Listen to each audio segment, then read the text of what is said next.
আনন্দ সংবাদ শুভ সংবাদ। প্রভু জগন্নাথ দেবের দিব্য দর্শন এবার বাংলায়। হ্যাঁ, ঠিকই শুনেছেন।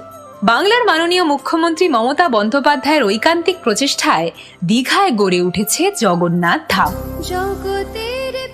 অক্ষয় তৃতীয়ার পুণ্যলগ্নে অর্থাৎ 30শে এপ্রিল প্রভু জগন্নাথ দেবের মন্দিরের উদ্বোধন হবে সকল ভক্তবৃন্দের জন্য।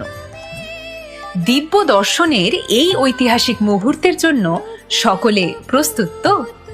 বাংলার প্রতিটি মানুষ যাতে এই পুণ্য মুহূর্তের সাক্ষী থাকতে পারে, তার জন্য সর্বভারতীয় তৃণমূল কংগ্রেস রাজ্যের সকল অঞ্চল বা ব্লক, ওয়ার্ড বা টাউন স্তরে লাইভ ভিডিও স্ক্রিনিং এর ব্যবস্থা করেছে। তাই আপনাদের সকলকে সপরিবারে সেই স্থানে একত্রিত হওয়ার জন্য আহ্বান জানানো হচ্ছে।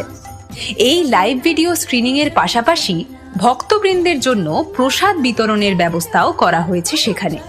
তাহলে আসুন সকলে মিলে জগন্নাথ দেবের আগমনে মেতে উঠি। একসঙ্গে বলি জয় জগন্নাথ।